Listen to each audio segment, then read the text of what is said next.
Let me call this meeting, regular meeting of the North Ark City Council to order and ask if you'd please call the roll. Gibson. Present. Gilding.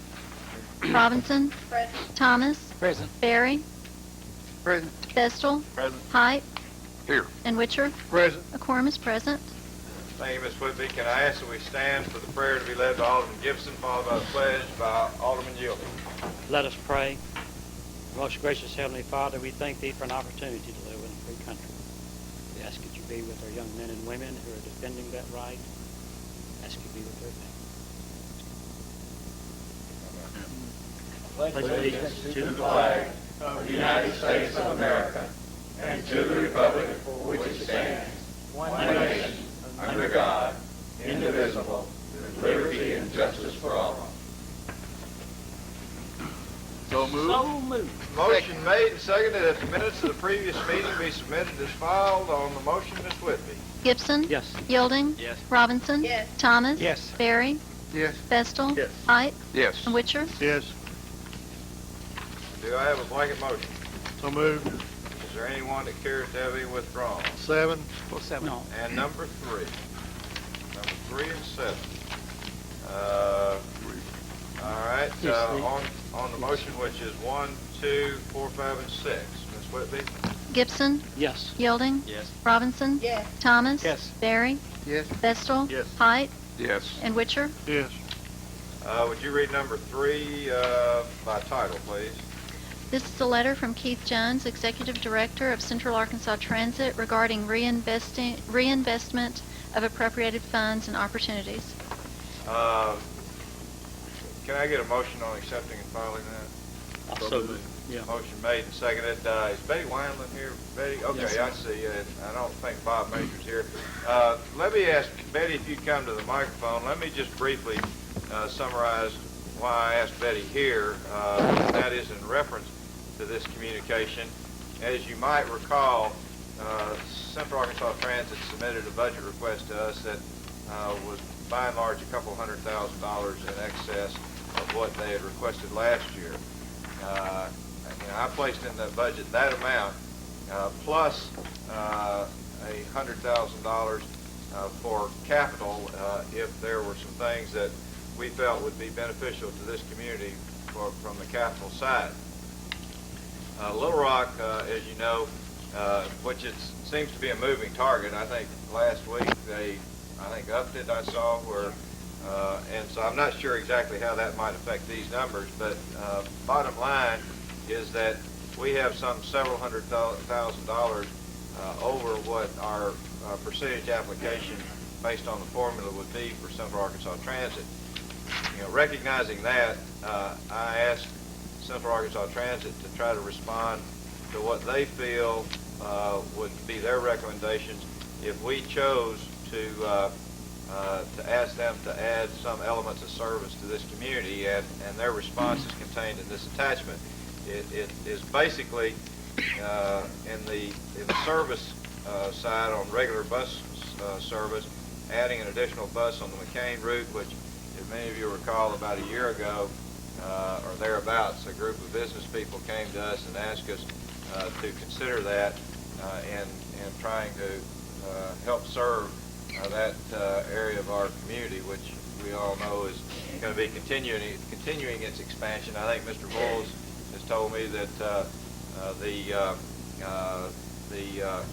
Walmart Supercenter has now gotten its plat, and it appears that that project is moving forward, as well as others out there in that neighborhood. The expansion of our hospital, I see Ms. Peoples in the audience, I think occurred last fall, and so more and more, I think service to that area is a response that we ought to consider. In addition, adding Saturday service to the Levy Amboy route, you can see the dollars that are associated with those costs, and a midday bus to Pulaski Tech. All three of those, I think, would be beneficial additions. And in addition to that, there's some other things that I would ask Betty to perhaps comment on briefly. And then it's my intent to call a public hearing. And even though there's no necessary item for the council to act on, unless the council suggests otherwise, it would be my intent then to call a public hearing on this and to offer people an opportunity to comment on these elements of possible service that we might add at the next council meeting, and then by consensus on a voice vote, or if you care, I could ask the city attorney to draft a resolution. In fact, that'd probably be the better thing, to draft a resolution, directing us to spend of that excess amount certain monies toward what the council decides. And the other part that is kind of exciting to me, and that is the opportunity to add bus benches and support facilities. There exists federal money in the form of $4 for every dollar, or 80-20 match, if I'm not mistaken. And Central Arkansas Transit has recommended, I believe, 20 bus sites. Is that contained in this? It is. There are shelters existing in 3 of the sites that are mentioned, but they are, 2 of those 3 need replacing or serious rehabilitation right now. They could be rehabbed and perhaps put in another area. And so we've got sufficient funds to, obviously at 4-to-1 money, to address, if we chose to expend all the capital, about roughly $500,000 in support capital cost to Central Arkansas Transit. I wouldn't think we'd need to do that much, but that's an opportunity, and I think you've recommended 20. That includes then the refurbishment of 3. Yes. And what I would suggest is that each of the council members look at those that are recommended, and if you're inclined and know of others that are on Central Arkansas Transit's route, that we get specific with locations, and I think this is a grand opportunity to provide some quality shelter at reasonable cost to the citizens that would benefit this. So with that introduction to the capital as well as to the first part of the services, Betty Wineland is, what's your title, Betty? Well, I have several, but I think I go Pick one. mostly by Director of Administration and Marketing. She's assistant chief cook and bottle washer, does whatever's necessary. So we appreciate Betty being here. And if you just touch base briefly on those other items, and then if there's any questions by the council, then that would be my suggestion, is how we make an effort to try to gain a consensus on what, if anything, we think we ought to do. Betty? All right, I will. One of the things I wanted to mention is the possibility of paratransit and other demand response service.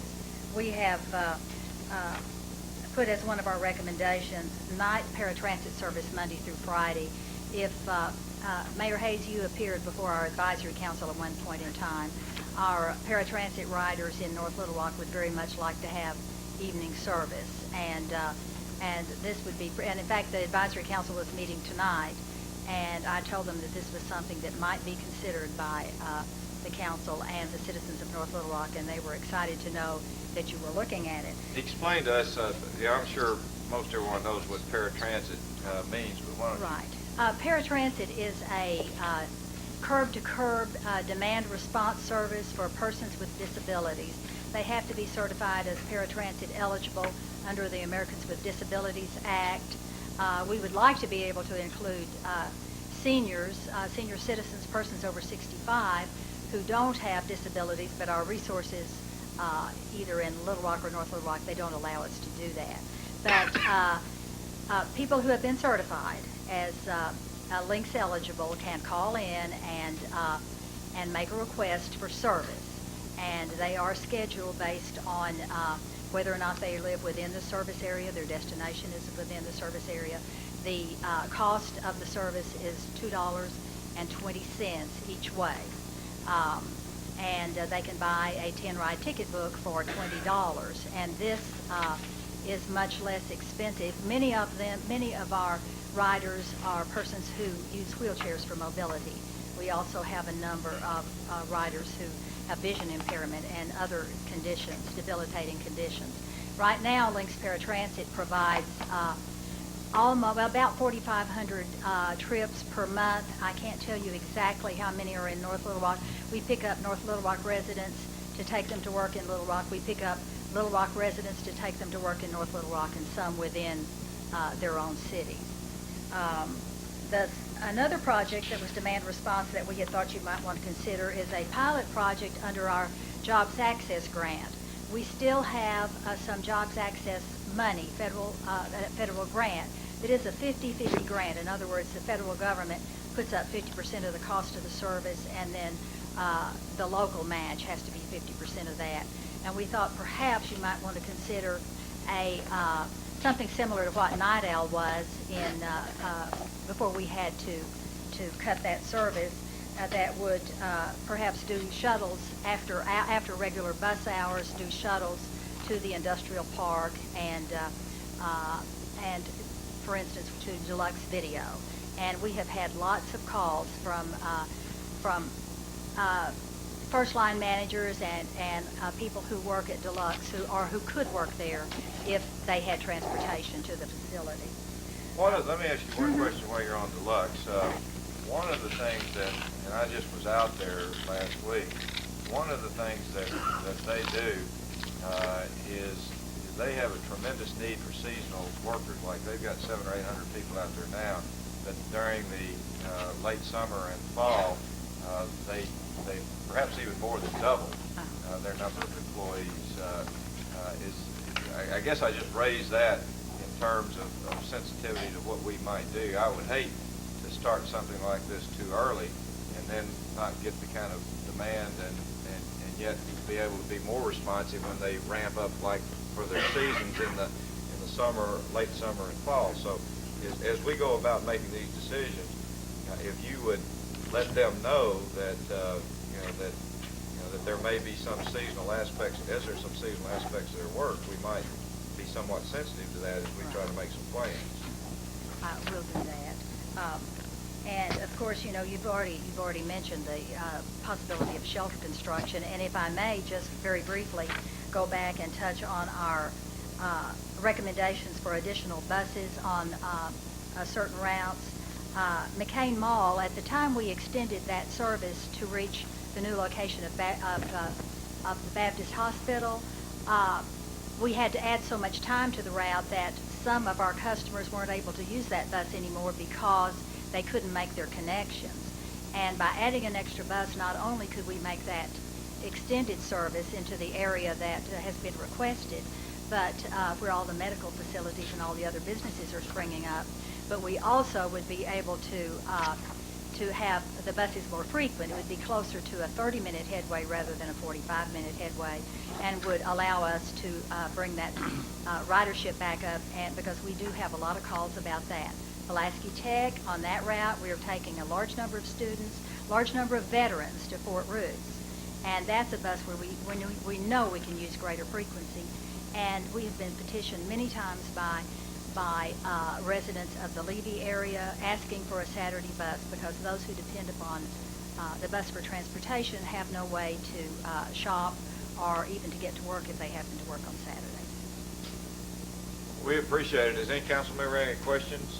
I have one question. The proposed legislation in the legislature about the taxing of the hotel motel rooms in Pulaski County of $1 a day per room. Yes. If that is passed, what kind of impact would that source of revenue have on this? That source of revenue on this? Let me answer that. First of all, I don't think that bill's been filed yet, and second of all, it would produce roughly, at least Steve Goss, I've had a chance to visit with him about that, and it would produce, based on his estimation, of roughly $1 million. And that would be $1 million more than CATA had, that would be subject to what the board of directors chose to do with it. We've got several things that are coming up next year, and again, this legislation, if it's adopted, wouldn't take effect unless there's an emergency clause until I think somewhere in July, or depending on when they adjourn. So in all likelihood, this revenue wouldn't be available until next year to any amount. And as such, there are several things that the board is going to have to look at, perhaps not next year, but start looking at. And that's additional cost with regard to River Rail. So it's another $1 million out of how much your budget, Betty? Over $9 million. So a little more than 10% of what their budget would be, and I'm sure there are things that they can do with it, but it wouldn't necessarily. It could relate to something like this, but it may not necessarily. Not this year, though. That's right. And So all likelihood not this year. so possibly next year, then, if the math that I did today was correct, north side of the river, probably 40% of that $1 million would come from the north side of the river, 60% from the south side. Well, again, you got to look at the historical way that the cost of CAT are allocated. What do we got? Less than 20% of the mileage. I don't know exactly Somewhere what the in the mileage is. neighborhood. Somewhere around 20%. Little Rock has about 73% of the local cost based on service miles. So we're somewhere in the 20% plus range, as I recall. So, it would be up to the CAT board, is what it would be up to. But there would be some benefit to us, but I'd almost believe that benefit would be an increased service rather than reduced funding from our perspective. Now, these, I think if we supported them, we'd have an opportunity to look at the ridership. I think, and I know I was visiting with one council member, I think if we do any of the service item increase, you're probably looking at a difficult time in undoing that. That's just my assessment. So I would suggest that, obviously the bus benches only need to be done once, but some of these other things, particularly service item increase, the first ones that were mentioned, I'd say it'd be real difficult. The others, I think there's a real logic to finding out what the public has an interest in. And I know, Betty, you've told me that others have said that they're interested in these, and I know I don't have a real good feel for them, so I hope that the community that is interested in this comes talk to us at the public hearing. Alderman Gibson. I think one thing Ms. Lyman has done, there's a young man, and most of the neighborhood group discussed the need. And he's here tonight. Mark Vestervan, he's interning with us from UALR. He's a senior this year. And a lot of the comments that are in this backup to the request for service came from those neighborhood meetings. Any other questions or comments, Alderman Yielding? On the paratransit service, Yes. if we were to expend our money to expand this service in North Little Rock, I know that of a situation, and I'm sure there's more than one, where the lady lives in Lakewood. She happens to go to the doctor in Sherwood at St. Vincent's. That's where her doctor's office is, and they don't want to take her there. Or she wants to, or she can get bumped off the list and then miss her appointment. And the reason is, I was told, was that Sherwood wasn't a full member of CAT, so that was the deal. It wasn't in the service area, because I know you mentioned service area within the service area. So if you're going from North Little Rock to Little Rock, or Little Rock to North Little Rock, you're fine.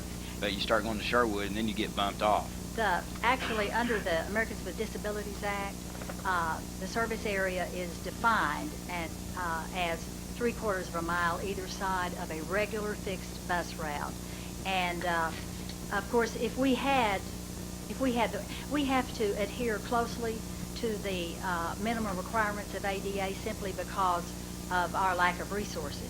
If funds were available, we'd like to be able to expand it and go and surpass what those minimum requirements are. Right now, yes, we do have to. We will take people as long as there is space available, but we don't know because under ADA, a person whose point of origin and destination are both within the service area have to be served first, or we're out of compliance. And it does make it complicated, and it's very difficult to understand. Particularly for our customers who have to wait until almost the last minute to find out. Yeah, well, it's difficult for me to understand too, Yeah. especially when we're paying part of the bill. So what my question is, if we do that, if we were to give you $30,000 more, or I don't think it's 30, I think after revenue it's 16.5. So, I mean, would we be able to say, go ahead and take these people where they need to go. If their point of origin is in North Little Rock and they need to go to Sherwood, to St. Vincent's, will you go ahead and take them over there and not put them on the schedule and then at the last minute bump them off and then they're not at their appointment? They're eligible for the service, ADA, but yet just because 3/4 of a mile outside the bus route, St. Vincent's is not within it. I mean, it just seems kind of silly to me, and I'd like to know some way we could solve the problem. And if we're going to give some extra money, I think that'd be a good way to do it.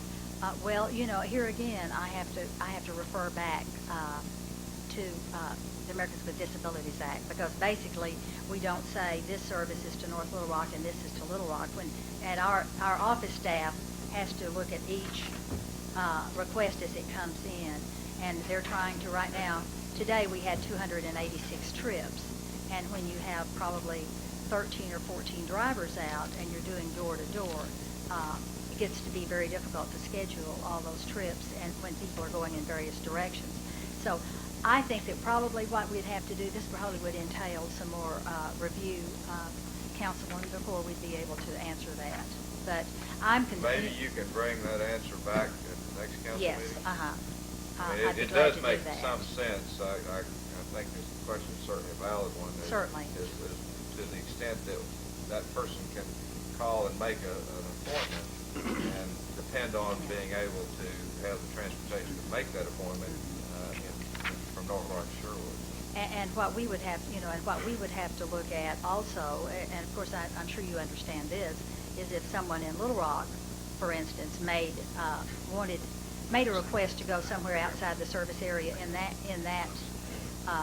on the south side of the river, and we couldn't take them because someone who was within the service area had asked for the same time on the same day, and we didn't have enough available people, then we have to look at how this might be treated in Washington. Well, one of the things, and I don't mean to follow on Alderman Gilley's line of question, but I will, and that is, before we vote, we need to know what Sure. our citizens can expect. Sure. And, is there a timetable? In other words, if this lady that goes through the trouble of making an appointment and then gets bumped at the last minute, then rescheduling sometimes is not a matter of real convenience for 6 weeks away or something like that. Right. So it seems to me that perhaps there ought to be some way for some time limit to go on that would ensure people that they'd be able to make an appointment. Well, what we do right now is if you call 10 to 14 days in advance, which eliminates spontaneity basically, but if you call 10 to 14 days in advance for your trip, that trip is guaranteed. But here again, it's guaranteed as long as no one who is within that service area for both point of origin and destination asks for that same time. And this again is based, and right now we have a number of people who use links in North Little Rock, and what they have asked us is, can you extend that service so that we can have night service as well, because they want to be able to go out to eat after work and do that sort of thing. And for the most part, in fact, I just left the meeting tonight, and they were talking about. And there are always, today they talked about how they thought that it took them longer to get to work, and it did because we were having to put more people onto the vans to get everybody where they had asked to go. But here again, I think if we could look at this and see, and I need to come back to you with a better reviewed summarization of what we can do for you. And one other thing, and then I'm going to turn it over to Alderman Berry. I know you've got night service door-to-door 7 p.m. to 1 a.m. Is there any way to break that down on an hour-by-hour basis and then tell us, whether 7 to midnight or, 7 to 9, or Sure. if there's any benefit of those break times? I know Right. shifts are like 7 to 11, 11 to 7. I think that when this was developed, we were looking at more than one industry in the industrial park, trying to catch all the shift times that we could. But I was looking at night service door-to-door. At night service door to door, which would be the Okay, right, night service door to door, I see what you're saying. This is sort of like the night owl, which would just be anywhere that you wanted to go. And part of this was because many people get off work at 9, 10, and at midnight. And if we kept it out those hours, then we'd be able, either that or they go to work those times. We would be able to catch a lot of people that way. Alderman Berry? Yeah, the one thing I wanted to ask about the trips, are they differentiated between basic health care or different types of appointments? No, I mean, because if this is a basic health care issue, it's a lot different than having to go for something else. That's true, and we are not, under the Americans with Disabilities Act, we are not allowed to prioritize a trip to a dialysis center. Does not get a greater priority than a trip to the movies, which is rather interesting. That is rather interesting because you can't miss that. And if we had, and here again, if we had, well, and I hate to refer to the sales tax, but what our hope was then was to provide paratransit service all over the county and to have had the funding to be able to provide it to those persons who need it. Because once you're covering what ADA insists on, you're allowed to go ahead and do whatever you can afford to do for your community. But we are not, and this occurred with the passage of ADA in 1991. We actually began a paratransit service in 1986, and at that point of time, there was a priority given to medical trips, but that could not occur anymore after 1991. Alderman Yielding, then Alderman. Well, I mean, I think you pretty much heard it. I mean, that's what was happening. The lady going to go to the doctor. She's got to go, and somebody can, but she's going to Sherwood, so somebody's going to go shopping or going to go to the movie, and they can wait to the last minute, and they can call, and if that's within the area, then she's out. And then they take, and then there's nothing right about that. And if they can't fix it because of federal law, then we need to try to fix it to get our people to wherever they need to go. That's correct. I mean, period, because that's ridiculous. So, and this has been going on for a while, and I've had, talked to a lot of people about it, and, they called me because they thought they were giving them the runaround. Well, they weren't. They were just going by their rules. So, I mean, that's just what we need to think about. Alderman Hyde? You spoke a few minutes ago about possibly adding seniors over 65. That's what we'd like to do if we could. All right, if you do that, coupled with the disabled that are using the night or using the Lynx paratransit service, are you going to be operating at capacity, over capacity, or are you going to be needing to add more equipment?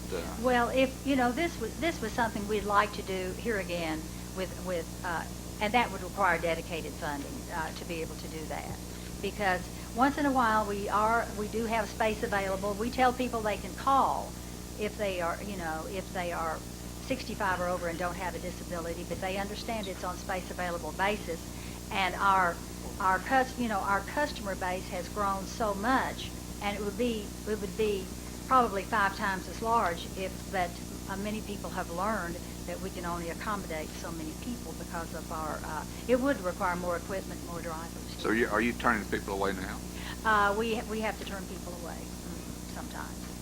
If we did something like this, what you're saying is that we wouldn't, in all likelihood, we wouldn't have people with the night's service, that we wouldn't likely have drivers sitting around twiddling their thumbs. No, they're busy all the time. Any other questions? Mr. Mayor, I will say this, just on our last report that we talked about tonight at the Advisory Council, ordinarily there aren't that many requests for night service. We will probably have, over the course of a month, you'd probably have 200 requests. So we only have, usually at night in Little Rock, we only have 2 or 3 drivers working. And therefore, if they're not working, and when you only have 14 or 15 drivers, when they're not working, of course, they're not being paid. So that's, you don't have as many requests from the disability community at night, or we have not. Any other questions or comments? Eddie, we appreciate it. We'll have a resolution, and I know Keith will have an opportunity to be here Right. next time. We welcome you back also, and Mr. Major too. He's welcome, and we'll try to decide what we might be interested in. On the motion to accept and file, Gibson. Yes. Yielding. Yes. Robinson. Yes. Thomas. Yes. Barry. Yes. Bestel. Yes. Height. Yes. And Witcher. Yes. now if you'd read by title, and let me ask Mr. Baxter to come to the microphone just in case he can summarize this, but go ahead. This is a memorandum from Charlie Baxter to Mayor Hayes and the City Council regarding the Patrick Henry Hayes Senior Citizen Center. Let him read it. Motion to accept and file. I'll second that. I'll make the motion. Okay, is there a second? Second. Mr. Baxter, you have the microphone if you want to just summarize that and answer any questions. You, the city council, and the task force, and the citizens of this city are to be commended for what you did a couple of years ago by proposing this senior center. It is so popular. At the end of the business day today, or at 7 o'clock, we had 1,397 members of the center. We're averaging about 400 people a day. We took in another 160 or so members today. We are just swamped with business. Our classes are full. Our computer program is so popular that we have room for about 60 or 70 people, and we have 300 wanting to be in computer classes. We have more than 200 volunteers. Rich Friedel and June Quick and the folks who garner those volunteers, and the volunteers themselves are to be commended for what they're doing down at the center. It's just an amazing turnout, and we have a lot of things that are going on down there that we're really proud of. So I want to thank you for letting me have the opportunity to be down there doing that too. Keep it going. You can, Mr. Baxter. It sounds like you've got the kind of problem we hoped you'd have, but now we've got to worry about dealing with it, or you do. That's correct. Any questions? On the A couple of things, Mayor and the City Clerk. It's now referred to as the Hayes Center. There has been some discussion about the other words that were stuck in the middle of it. They're not using, very finally are not using the word senior center, senior citizens in the middle of it. Try to say that 3 times. And thank you for letting my wife come home today and quit volunteering for a day anyway. I thought you were talking about Patrick Henry. I was No, wondering no, what was it's wrong. referred to very lovingly by everybody down there as the Hayes Center. I understand. Any other comments or questions? How's our fitness equipment holding up? Are they lined up to use those They're treadmills? lined up to use the treadmills. We're buying 2 more. They should be here either Thursday or Friday. We're being trained on those for anyone who's in the audience that would be interested in learning more about the treadmills themselves. We're being trained Thursday morning at 10 o'clock on those, and they are really being used. It's hard to get on one of those, but we'll have 2 more by Thursday or Friday. And do we have a lot of demand for people wanting you to open those doors up before 7 o'clock? We haven't had much demand before 7. We have a lot of demand after 4:30, though. We've had about, I'd say a dozen or so a day before 8 o'clock that come to visit with us. But after hours, we'll have anywhere from 25 to 30. The real crunch is around 9 o'clock to 1 o'clock during the day, and we'll have anywhere from 100 to 200 people at a time in there. One really interesting thing this morning was we had 2 folks with vision problems with their dogs in there on the walking track, leading them around on the walking track this morning. I first ran up to see that we had animals in the building, but when I found out what they were for, we were glad to have them. How is the track being used? Very well. We'll have our only problem with the track is getting people to understand that you need to let people get around you that are walking faster. We put some signs up, and I go on the intercom and caution people about that. But we'll have, during the busiest part of the day, we'll have 25 or 30 people on the track at any given time. So it's working real well. Is there what are your problems other than numbers that you see developing? My staff is working way too hard. We probably need more people. We're having trouble keeping up with just the the taking membership to be able to plan more programs, and the volunteers are working real hard, but volunteers, they work hard, but they don't expect to be down there all hours of the day and night. I had one gentleman that worked 6 hours a day as a volunteer. I've had others that have worked 7 and 8 hours as volunteers. So I think the demand on the volunteers is going to be pretty heavy. And then the use of the center, I see us need to really look in the future about equipment repair and replacement, because we're going to wear some things out at this pace. But the other thing is parking. We really, between the hours of probably 8:30 and 1 or 2 o'clock in the afternoon, it's very difficult to get a parking place around the building anywhere close. We try to tell people, since it's a fitness center, it's good for them to walk, but it's kind of tough. The snow day the other day, we had 200 people on the Thursday when it snowed. And it's just really interesting to see that many people come to the center. Our slogan is the place to be in 2003, and we're finding that that's really the case. Are you having any issues regarding transit? No, we have not had any instance at all. One issue that we do have that I guess there's a good side and bad side to everything. We've emphasized it's for people 50 and older, and we've emphasized you have to be a member to be in there and so forth. So occasionally some of our volunteers take that to heart and make sure that someone can't come in the door very readily. But I'm sure they're keeping those the transits out, but we're not having any transit problem. Mayor, I think he was referring to Alderman Yielding. Alderman Yielding? Alderman Yielding's keeping a good eye on the building. He's doing a good job. There is a legislative research exemption. That's correct. The age requirement. We'll let elected officials in any time. Any other comments or questions? We appreciate it. Thank you very much. On the motion to accept and file? Gibson? Yes. Yielding? Yes. Robinson? Yes. Thomas? Yes. Barry? Yes. Vestal? Yes. Height? Yes. And Witcher? Yes. Mayor, in communication number 4, Miss Bowman and her group have been looking at changes in the demolition and debris removal program and have a set of rule changes. Do we need to bring that in? Was it adopted by resolution or ordinance before, or do we know? Our problem simply is this: is that a person will, we have set $1,000 limit on a dumpster to be there. And the people will go out and they'll work a little bit this week, they'll skip a couple of weeks and work a little bit the next week. Well, what ought to be a $300 haul-off becomes $1,000 because they don't care. And it may be there 3 months at times. And so this, one of the big changes in there, we'll only pay for the first 30 days. And that's the big change. And also that there's some other changes in regard to... Was that in the communication? Or? It's in communication number 4. Well, the way I'm going to take that is by this council accepting and filing that is indicating that they approve that change in the procedures, and unless there's an objection to the contrary, we'll implement that. That's fine. Alderman Witcher? Mayor, I failed to mention this. Number 5 has to do with some no parking signs on Greenbank to Westfield. So he could look at that for us. You talking about Mr. Marvin? Yes, sir. Mr. Marvin, would you pay attention to communication 5 and give us some response to that?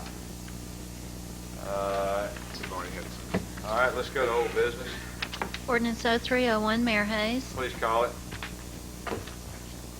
This is an ordinance known as the Occupation Privilege License Ordinance, amending certain sections from Chapter 98 of the Northern Rock Municipal Code, third and final reading. Let me mention, and I know Terry Peoples is here, who's president of the chamber. Randy Herlocker, former president of the chamber, along with Terry Hartwick, who's the executive director, and I'm not missing anybody. Steve Owens, who's the head of governmental. Oh, he had to leave. Governmental Affairs Committee. I think we all know a little bit about how we got to where we are, but let me just refresh our memories a bit. We acted, and there was a need to act, yet there was some lack of ability for input, and without going back and dissecting that, we ended up, as the council recall, undoing what we did in December with a recognition that we were going to point toward trying to establish something for this council meeting. And in doing that, I met with the Governmental Affairs Committee on one occasion and discussed several approaches, and one of which was a stair-step approach. And to be honest, there was some give and take at that Governmental Affairs Committee meeting. Whether I characterize it accurate or not, there may not have been a consensus, but it seemed to be that there was an understanding. Thereafter, several discussions were had in the chamber that were going down a direction toward what we were hopeful to be an agreed-to compromise. That was not reached. The board adopted a resolution that this council had before it at its last meeting, indicating that, Terry, you or anyone is certainly welcome to come up and comment, indicating that they didn't approve any increase, but if there was one, that they would not object, I guess in lack of a better phrase, to the first of what is referred to as A, B, and C. Now, A basically is continuing with the old inventory rate and employee rate. There's not a whole lot of employees that are reflected in A, but it continues the old, plus it doubles the base. Now, Jerry, if I'm not mistaken, please nod no if I'm inaccurate. And by and large, the chamber indicated that they would not oppose A. However, they did oppose B and C as perhaps being premature, and felt that we could perhaps resolve that as discussions ensued during the year.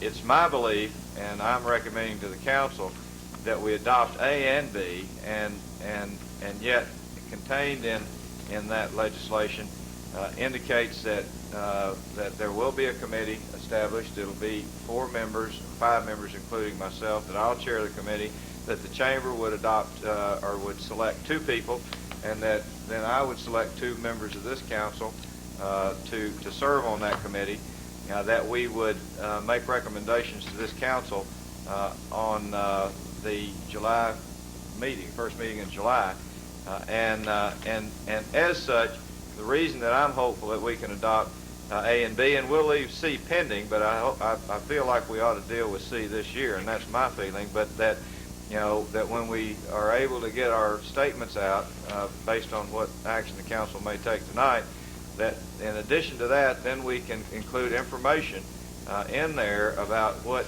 at least at present, the fee structure would be for 2004, and give people the tools to try to calculate what that amount would be, and even request information from them that we might be able to calculate what that amount would be.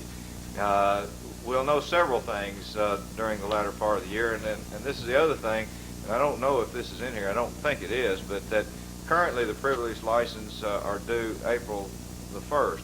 I would suggest that we extend that deadline based upon adoption and contain it as an amendment perhaps to the legislation until June 1st. And so, this committee's life, I think, would be short-lived and perhaps only, work pretty hard during, the months of maybe May and June as we start getting the information back as to what the application of next year's formula might be, where there are some concerns about equities that may not, that we might not be perceiving right now, and that we have at least an ability to learn in a very specific sort of way what the dollars and cents might be for next year, and then that we act on those where they are inequitable in the July meeting, that will give our business community sufficient time to plan for what will then be their business license for the year 2004. So, the one thing that I shared with the members of the committee, both before and after the board meeting, is what my belief is. I believe this is a fair approach, and yet at the same time recognize that in its application there may be some unfairness, and if that's the case, then we'll come back in July and deal with it. So, it's my hope then that, that we adopt A. B, there needs to be an amendment to B. Mr. Reagan, as I understand it, the price per $1,000 in inventory is 75 cents presently, and over the next 2 years would go up to $1.25. So I think there's an amendment that we need to address on B that deals with raising that 75 cents to $1 for 2004. Obviously, it remaining the same for this year. Mr. Reagan, do you have anything? I see you with a lap full of stuff. Come to the microphone, please.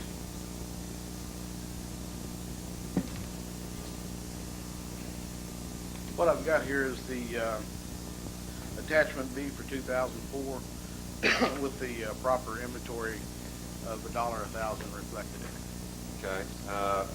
Would you hand that to Ms. Whitby and pass it out to the council? And let me ask from a procedural standpoint that I ask, it's now been read 3 times, that I ask for this to be adopted, and then we'll take care of the amendments. Just a second, Alderman. Is there a motion? Is there a motion to adopt? Yes. Motion to adopt. Is there a second? Motion made and seconded. Now we're ready for the amendments. Do I have a motion on that? First, Mayor, Can we not Just talk? a second. An amendment to the ordinance, kind of amend it, the new ordinance. Right. Okay. We were passed out a proposed amendment to 0301, and I'm saying we probably need to amend that in, and then make the other corrections to it. Right. I agree. Is that your motion? That's my motion. Second. Okay. Motion made and seconded. Let's get something on frozen. We can talk about it because we do intend to talk about it. Obviously, there's a motion made and seconded to amend in the the legislation that would be the Proposed foundation ordinance for the 0301. attachment. Okay. On the motion? That's this. That's Yes. correct. Gibson, Yes. Yielding, Yes. Robinson, Yes. Thomas, No. Barry, Yes. Vestal, Yes. Height, Yes. Witcher. Yes. Now, Mayor, Talk about we that. got that. Now, we also, based on your comments now, we need to do 2 things. We need to take out any reference to attachment C out of this piece of legislation, and we need to add another section 3 that says occupation privilege license for 2003 will be due and payable on before June 1, 2003, and then the next line would be the same thing for 2004 and beyond will be due April 1. Say it again. Yeah. In this year, they would be due June 1, Right. and in future years, they'd be back being due Right. April 1. That's correct. This is an ordinance, so we can't. Okay. Right. Do you understand that, Ms. Whitby? Yes, sir. And I've Okay. got copies of this. Let me just, so we understand it. Read that again. Is that in section 1, we will just refer to, in section 1, delete the word and attachment C for 2005. Yes, Mr. Witcher. Okay, all right. As we do this, could you also include the revisions of both attachment A, February 5th, and B?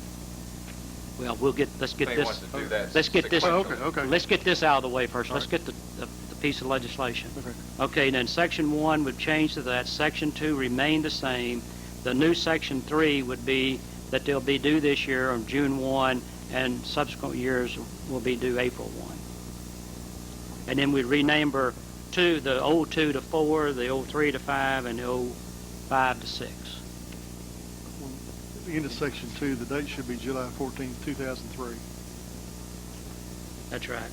That's a typo, Will. Yeah, that's a typo that I think I Thank pointed you, that out Murray. after I read it. He said he'd change it, but apparently forgot Yeah. to. Have you got that, Ms. Whitby? I will. I'm going to get it from Alderman Gibson. Let's All right. make sure we have that. If we have a second, I want to. Yeah, is there a second?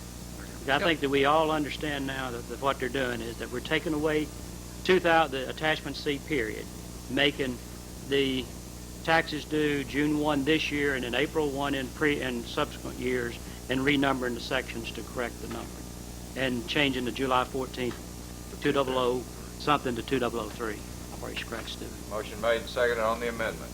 Gibson, Yes. Yielding, Yes. Robinson, Yes. Thomas, No. Barry, Yes. Vestal, Yes. Height, Yes. and Witcher. Yes. Okay. Now, I think Murray's got the amendments on the In- understand. In Is there section. time Yeah, just a minute. We're just trying to get this where we can talk about Yeah, it. you're trying to Okay, get back. all right, then I would propose in section 1 that we submit both attachment A dated February the 5th, 2003, and attachment B, which we just received, and I'll say that was February the 10th, in place of attachment A and B. That were involved, that were included in the package. Yes. All right, is there a second to that motion? Second. And that contains the proper amount for the inventory for '04. Correct. Okay. On the motion to amend. Gibson, Yes. Yielding, Yes. Robinson, Yes. Thomas, No. Barry, Yes. Vestal, Yes. Height, Yes. and Witcher. Yes.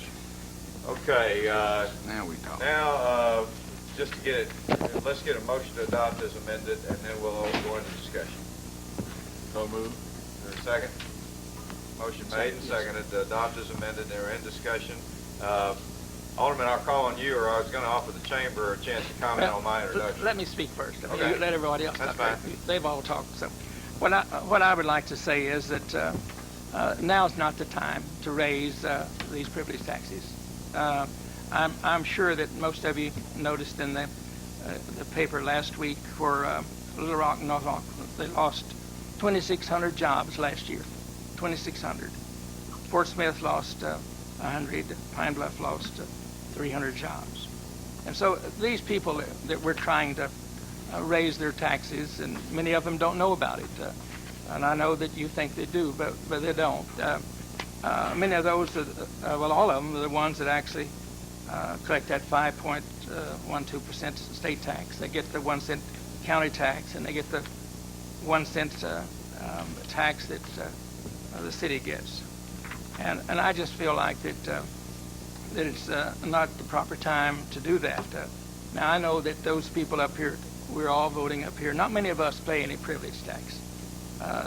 We don't pay very much, so it's easy for us. But I just feel like that that this is not the time to raise the taxes. As I was even late tonight because I had a call. In fact, the antique mall right behind us, maybe 100 feet.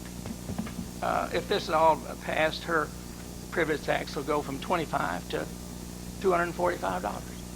Now, she didn't know about that until today, and there's a lot of others. I would think that we'd want to at least have everybody know what's happening, but there's a lot of people that don't keep up with what we're doing up here. And so I'd like to make a motion that we leave the taxes as they are. That was one of the options we had, to leave them as they are. I don't expect to get that voted, but I want to make that anyway.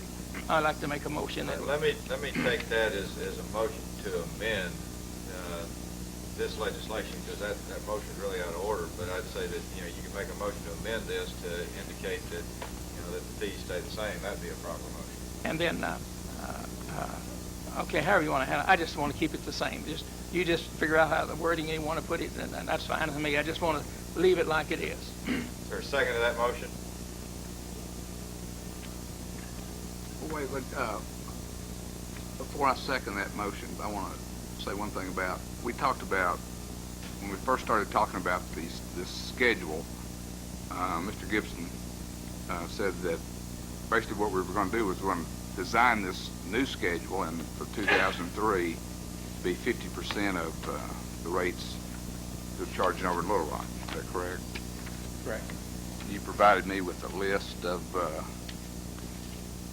about, I'm guessing 18, maybe 20 categories that we were already charging more than 50% of the rate they charge over in Little Rock. When you went through this new schedule to design it, did you pay special attention to each category, trying to get it as close to 50% as possible over as far as Little Rock rate is concerned? what I did with the original proposal was to go through and try to make them all approximate 50% of Little Rock's, unless we were already charging a higher amount. And if we were already charging a higher amount, I left it at that. Okay, so there were some categories then that we brought up to 50%, some categories that we left at 50%. Why did we not bring those categories that we were charging more than 50% down to the 50% level, so we would remove any inequities in our 2003 schedule? The only reason I can give you is that we were looking for revenue, and if we were already paying it, I mean, if people were already paying it, we left it where it was. Well, I think it was, if I can answer the question, in some instances, that was the direction of the council member who was drafting the legislation. Correct. So I'd like to offer an amendment that we... Well, now, yeah, you're at this point, you're out of order. You Okay. got, you know, right now, before the council is whether or not the second Alderman Thomas's motion to essentially have the rates remain what they are, you know, this current year. And I'll go ahead and let that be framed in the form of a motion. So is there a second to that motion? I'll second it. Motion made and seconded. Ms. Whitney on the motion. Gibson? No. Yielding? No. Robinson? No. Thomas? Yes. Barry? No. Vestal? No. Height? Yes. Witcher? Yes. 3 to 5. Motion fails. Motion for the council, and again, I'd offer the opportunity for Ms. Peoples, if you want to make a comment before I ask for a vote. I sort of summarize where we are. If you want to add any or subtract any, feel free. Good evening. I just wanted to remind, I know that the communication was delivered at the last meeting, and as a representative of the 900 plus businesses of the chamber, and obviously we also represent the other businesses in the city, but my role is to represent the chamber members. They felt it would be necessary for me just to remind you of the resolution that they presented, and that was that they did only agree to the base tax. Not only do I want to say that, but I want to go ahead and read the resolution. Be it resolved that the North Little Rock Chamber of Commerce is opposed to any increase in the current city privilege tax. The Chamber supports the position that keeping business taxes low helps to stimulate growth and helps to recruit businesses that are looking to relocate here. The Chamber Board met to review Mayor Hayes' letter that proposed an immediate increase in the privilege tax base and an increase for inventory and number of employees in future years. Considering the contents of the Mayor's letter and our views against the increase, we ask that if the City Council finds it an increase necessary, that the City only raise the base as proposed for the year of 2003. Again, it's the position of the Chamber that any increase in the privilege tax based on inventory and or number of employees is premature, given the fact that the amount of money raised is unknown and the potential financial impact on city businesses has not been determined. It's the position of the Chamber that the dialogue continue between the city and the business community to determine any appropriate tax to be increased or implemented in the future years. Again, Mayor, the Chamber stands ready and has appointed a committee as we would appoint 2 people to your committee with the Mayor and city officials at the earliest time to address these important issues. Thank you very much. We appreciate it. And we do appreciate the Chamber. On the motion? I'd like one more. Why are we doing it? Just because we have the votes to do it? Why do we don't have any real need for funds that I know of. It hadn't been brought to our attention. So I'm just wondering why we're doing it right now. And the people, as I say, the people that support us, that the reason that we have funds that work with now are the ones that we're actually putting a burden on. The answer to that question is, Alderman Thomas, in your ward, we probably have more necessary expenditures that we're going to have to make over the next several years. I might remind you, and I think you're aware, that there's a good likelihood this year, if not this year, next year, East Broadway will be under construction. We've got to acquire, under our obligation, additional right-of-way. There's relocation of utilities. The Corps of Engineers, albeit, still up to Congress to allocate funds on a matching basis, and I believe it's 80-20. for the Dark Hollow Redwood Tunnel Drainage Project. That is going to be probably somewhere in the neighborhood of $2 to $3 million. That would be our portion. Those funds we've set aside money, which you supported in us beginning our matching process for the planning. Those plans are going to be finished this year, and hopefully we can start some sort of construction if we get an earmark next year. We've got an address before the council tonight in allocating $300,000 to go with perhaps money that would be spent to redo Collins and Counts Massey Road. The community out there would support it to the tune of 1.7, so that $300,000 is one allocation. We only did half of Smoky Lane this year because we didn't have the funding. Next year we're going to begin construction of half of Spring Hill because the funding was not there. I mean, I could go on in terms of revenue needs that this city has. We are lucky, more so than many communities that are having, because of reasons to cut back and even lay off police and fire. We're certainly not at that point, I think, because of the prudence of this council and this community. But in terms of needs, I could go on, and those needs, many of which are in your ward, and we've got. Well, I think I've said enough. Yeah. On the motion. To adopt as amended, Gibson. Yes. Yielding. Yes. Robinson. Yes. Thomas. No. Barry. Yes. Vestal. Yes. Height. No. And Witcher.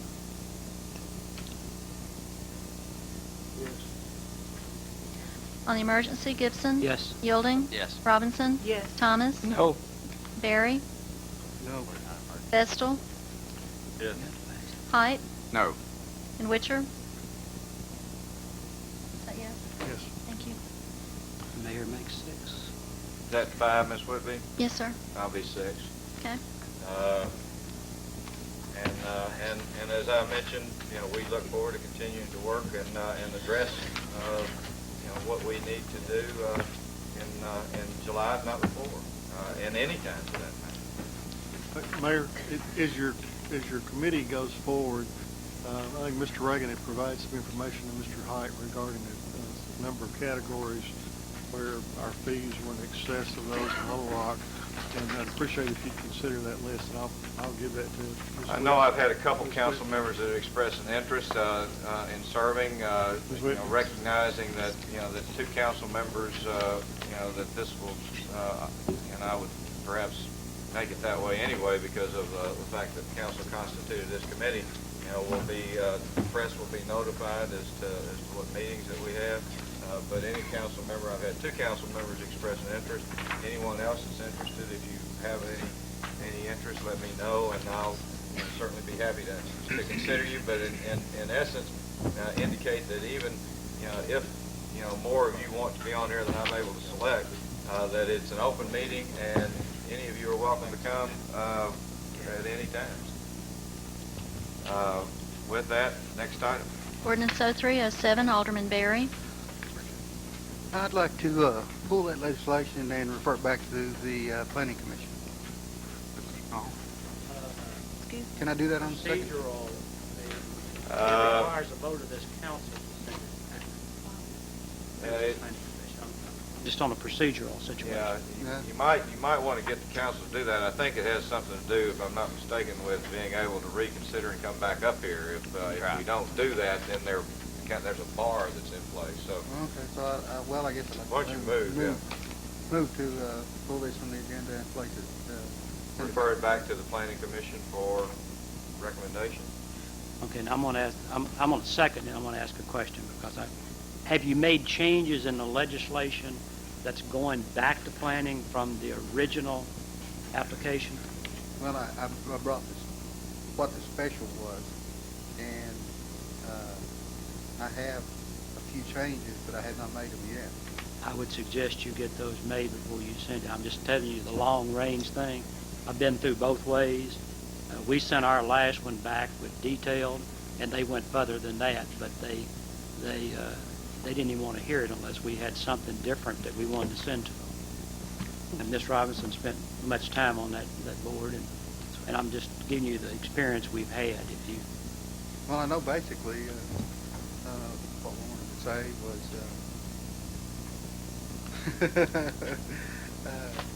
no more than two vehicles there at a time, more than two of the large trucks there at a time. At any one given time, and still meeting the special requirements of, which would be the major change. two things you said different, no more than two vehicles and then no more Means than two more than large two. trucks. Two U-Haul rental vehicles. I'm just telling you, I'm giving you a heads up of what they're gonna, they have the choice whether to even hear it or not. And our experience is if you don't make substantial change in that recommendation back to them, they don't hear it. There's a motion that's made and seconded to refer it back to planning, and I know there's some discussion. Is there any further? Also, Mayor, after referring to the two U-Haul vehicles, I would also like to, because we had a problem with this in the past, this location, put a requirement of no more than two vehicles that are being repaired, maybe outside of that premises of the building, overnight. Mayor, and I'd like to withdraw my second, if I may. I think there needs to be some work on this before it gets sent back, and perhaps by next council meeting we can get that wording. Well, it might not be a bad idea, Alderman. I think what we're hearing some suggesting is hold it and then try to do some work on it, and then maybe seek a referral from this group, this council next Alderman meeting. Berry, we've sent, in my 20 years, we've sent 3 back, and I got 2 of them thrown back at me. Rightfully so. All right, that'll be held. Let's go to new business. Resolution 0315, Mayor Hayes. Please call it. A resolution amending Resolution 6456 passed by the City Council on January 13, 2003 to correct funding amounts on the Financial Management Plan dated December 9, 2002. Move for adoption. Second. On the motion? Gibson? Yes. Yielding? Yes. Robinson? Yes. Thomas? Yes. Barry? Yes. Vestal? Yes. Height? Yes. And Witcher? Yes. Resolution 0316, Mayor Hayes. Please call it.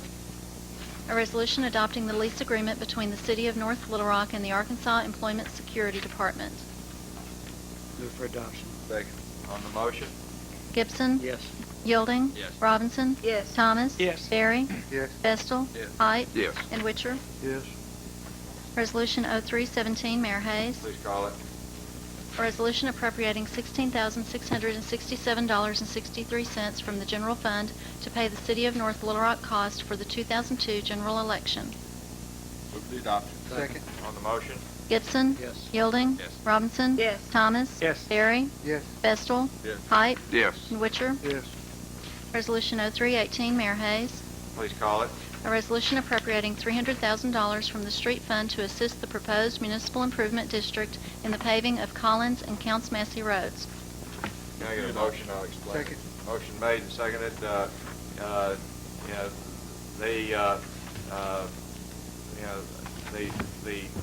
community, business community, property owners along Collins and Counts Massey are in discussions to form an improvement district and are going to make some wastewater improvements and some road improvements. In our budget, I set aside, I believe it was $50,000 to repave Collins Road, and really did not have anything allocated toward Counts Massey. I am told, and I see Bob Holloway out in the audience, who's an engineer, I believe, for the project. I am told that the work that they hope to do out there is somewhere in the neighborhood of $2 million. This allocation, and Alderman Thomas gave me an opportunity to address it a little earlier, this allocation would in fact reduce some of the funds available for the entire city, as we indicate that this is a priority. It's my belief that the $300,000 that the city would put in with the business community along those 2 thoroughfares to put in somewhere in the neighborhood of $1.7 million is an equitable approach to getting some major work done out there. Robert, you want to come to the microphone just Yes, sir. add any PSs to the comments. I very much believe that it's a worthwhile allocation. It's certainly fair on the part of the city to participate, and when this is done, that will be a real benefit to the entire business community along those two roads. Yes, if y'all have been out along Maumelle Boulevard, you'll see all the change that's going on. We have a highway project going on Crystal Hill that's being funded by the state. We acquired the right-of-way for that project. A new interchange is going in there. We have several businesses along the boulevard, and it's been developing rapidly. Over my time with the city, the Planning Commission has been reviewing developments along Counts Massey and Collins. The engineers have generally not wanted piecemeal construction. The old roads were, the Counts Massey Road was a county road. It was this way and then it was that way. If there was a mud hole, they would fill up the gravel here, and it's kind of a meandering alignment. The engineers are wanting that to be set on a straighter alignment with proper drainage. If we would have allowed one developer to put in drain pipes, they surely wouldn't match the one next door, and we would have had standing water out there. So after this period of time, we have some commitments for people who have said they would agree to an improvement district. And so with that, we've had about 10 years go by, and we have a good number of commitments. We've now looked at the improvement, reconstruction of the base of Counts Massey and Collins. Those were built under the county. Collins Road was accepted by the county, and it's below our standards for the base. We were looking at a $100,000 overlay on that roadway this year, but without a good base, it's really going to be a short-term project. So we've, over the last few months, we've designed a project. We've met with property owners, and there's considerable talk about participating in forming a business improvement district. It'll be a municipal improvement district to pay for road reconstruction and to extend sewer to the northern part of Counts Massey. We have an appraiser, assessor, who is proportioning out the improvements based on the property and the value of property and what impacts property owners will receive. So, but again, people keep asking if the city was going to help pave on Collins, would you not help on some of the paving on Counts Massey? So I asked the mayor if he would consider that. That's why we're here.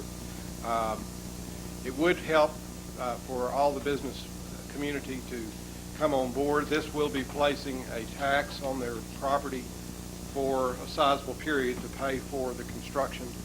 We have John Thurman working to do the legal work. Jack Larison was the assessor on the project, and Bob Holloway was selected by our consultant selection committee, and he's been working in that area a good bit for property owners.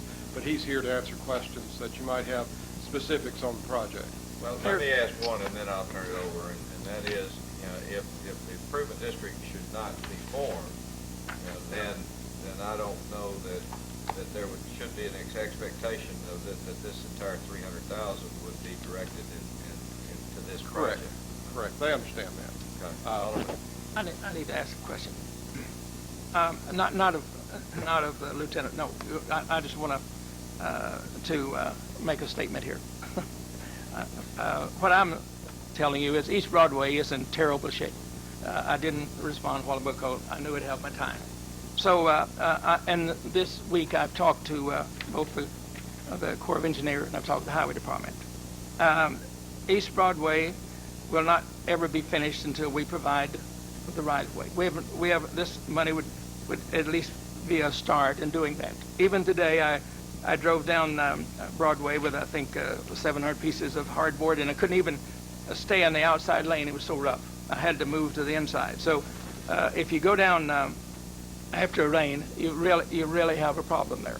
So that's one of the problems we have. Now, that's been on the drawing board for years. They don't even want to try to repave the East Broadway from I-30 out to 160 to 365 because eventually we will get around to building it, I hope.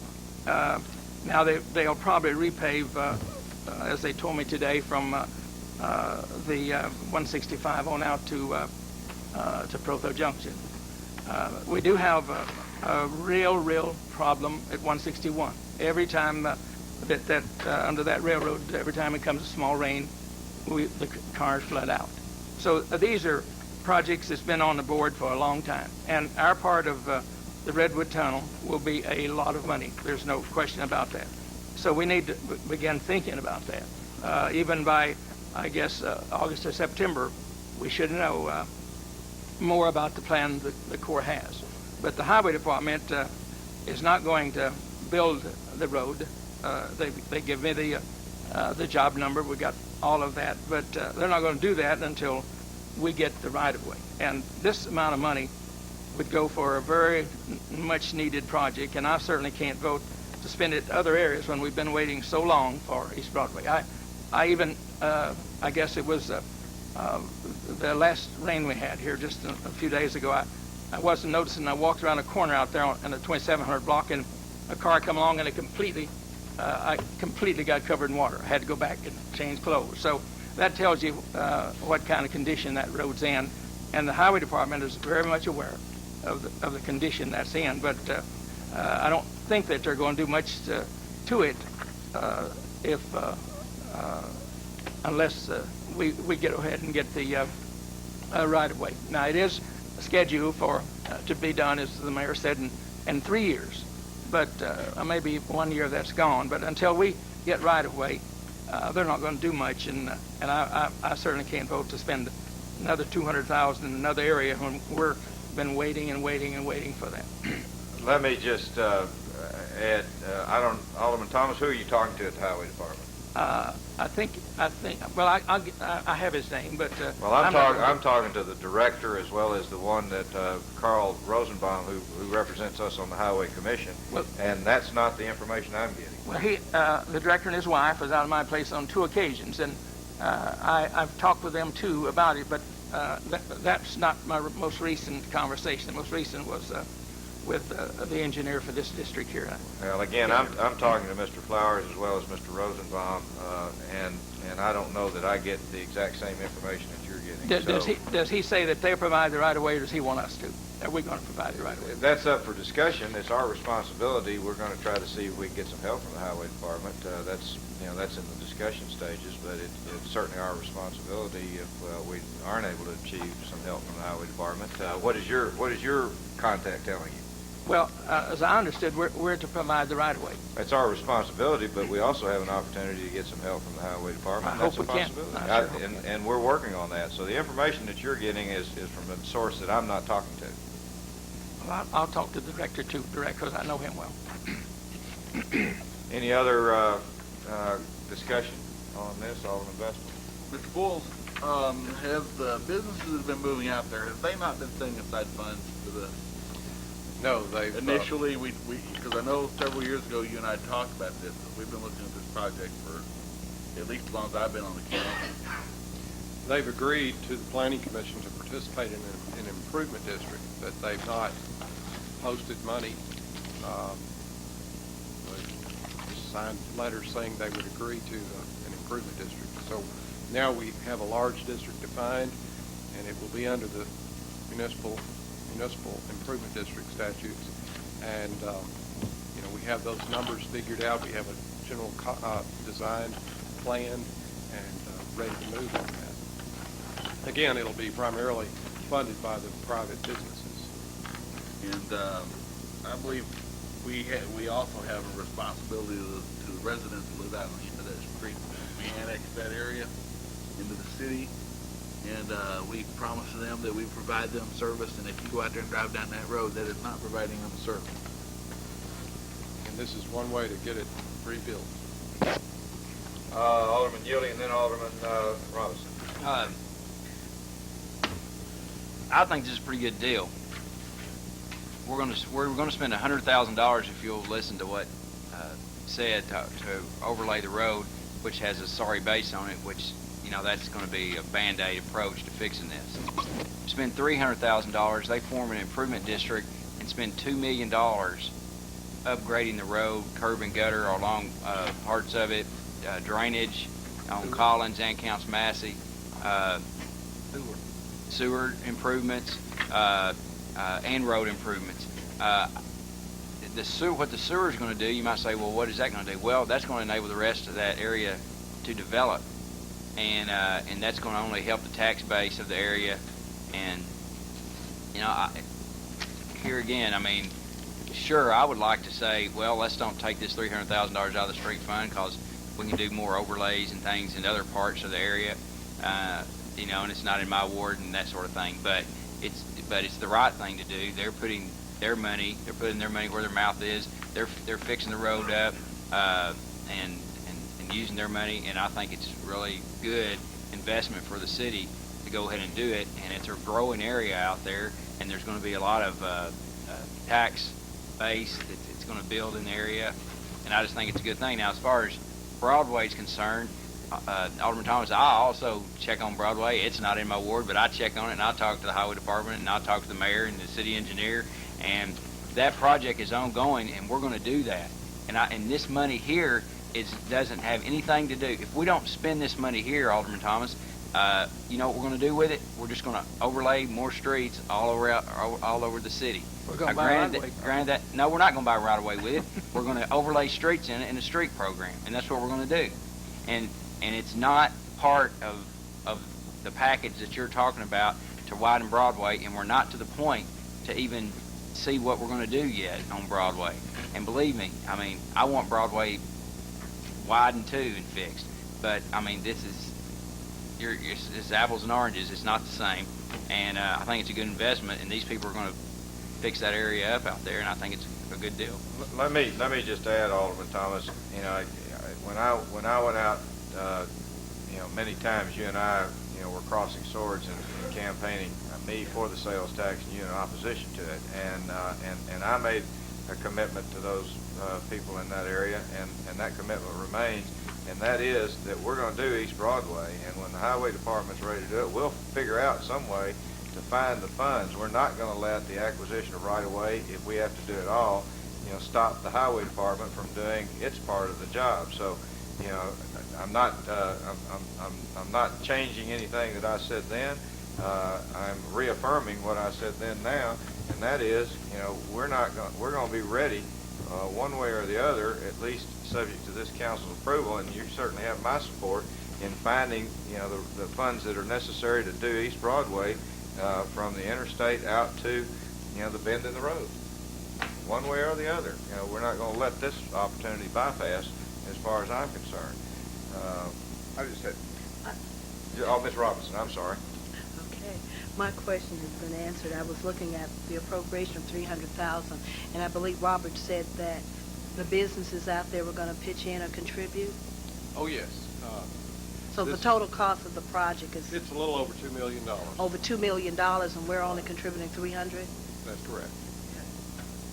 And again, I'm going to offer you Alderman Yielding, but my commitment is out there, to address the funding issue whenever it's necessary. Alderman Yielding? Nah, forget it.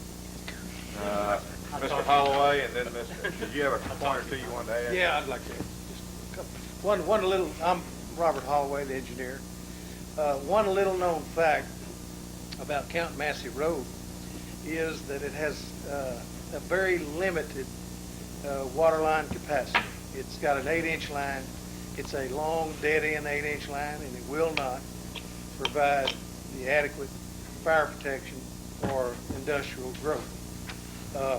One of the things that is happening as we're trying to combine various synergies here is that Central Arkansas Water is subject to us moving on with our part of it, is thinking about placing a 14-inch line from Maumelle Boulevard out Count Massey.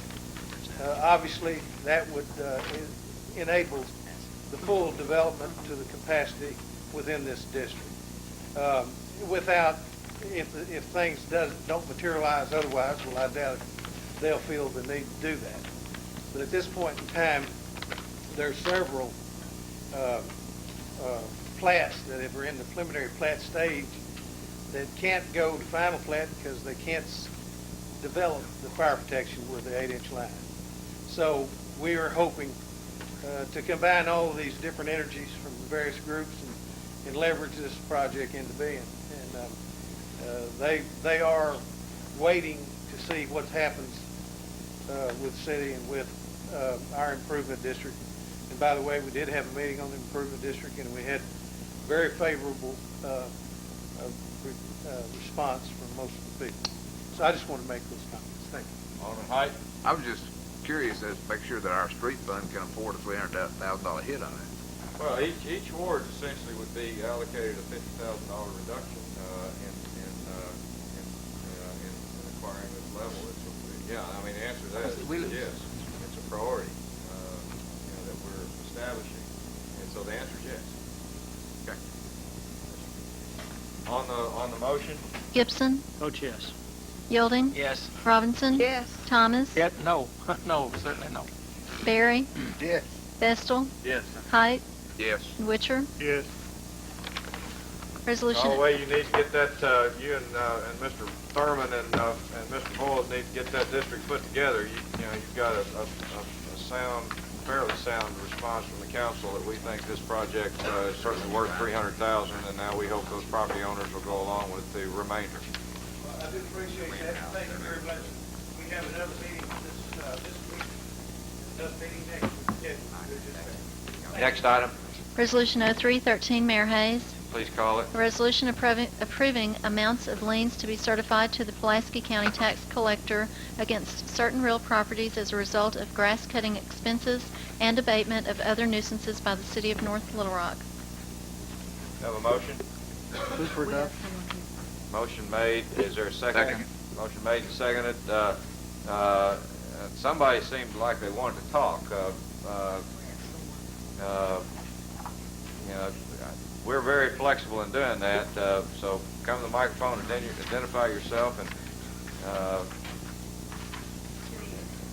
refer to whatever you're wanting to refer to on this legislation. Well, on this Resolution. right. We discovered this in the North Little Rock Times that 801 Cedar is our resident, that there was going to be a lien and that this was going to be the public hearing on that. Help me out, Mrs. Hamilton. Is this a public hearing? I was under the impression we were going to be setting a public hearing this evening. Okay. But since this is being taken up at this time, I suppose this could constitute a public hearing, so. Well, help me out. Excuse me a second, did the notice in the paper indicate that there was a public hearing? That I don't know. Okay, excuse me a second. For all practical purposes, we'll just set the public hearing both now and next council meeting so that, and take a look, because I didn't get any instructions on what I needed to do this time. This is the public hearing? Okay, section 1 includes that. All right, we'll convene it. Public hearing is now in session. Y'all have the floor. I'm Frances Lawson, this is my sister Priscilla Lawson. Basically, we just wanted some clarification as to, I know that there were grass cut at 604 East 16th Street, and there was a house that was demolished at that time also, which actually belonged to our dad, who is deceased, and we were kind of the caretakers per se for our sister who is now deceased. So we didn't have an amount. We don't know what the lien is all about and why was it on 801 Cedar. So that, I guess, basically for clarification. Okay, I'll tell you what let's do, unless there's some reason otherwise. Let's amend out this address. We'll bring legislation back in after I don't know if Mr. Sipes is here. Do you have any of those records with you? Okay. It's a fair request, and that would be my suggestion, is that we amend out this address, pass the remainder, and then deal with this subsequent council meeting. And what was that address again? What was your address? 801 North Cedar. I'd make a motion that we take 801 North Cedar out. All right, is there a second? Second. Motion made and seconded that we remove 801 North Cedar. All in favor of the amendment, please respond to the city clerks. Call the roll. Gibson.